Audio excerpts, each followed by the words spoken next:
Kecelakaan maut kembali terjadi di turunan Muara Rapak, Balikpapan, Kalimantan Timur, Rabu 24 Mei.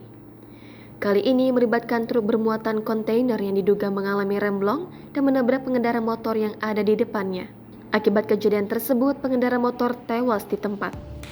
Dikutip dari regionalkompas.com pada Kamis 25 Mei, kejadian bermula saat truk datang dari arah Jalan Soekarno-Hatta melintasi turunan Muara Rapak.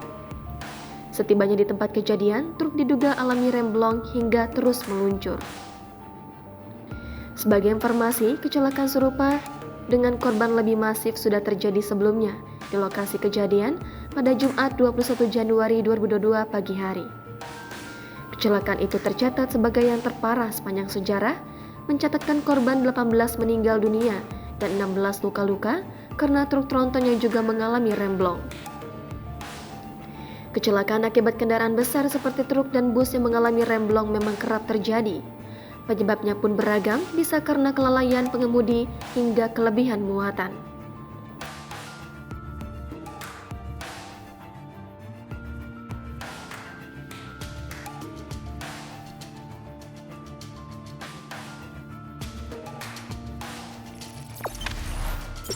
Jangan lupa subscribe, share, komen, dan like ya.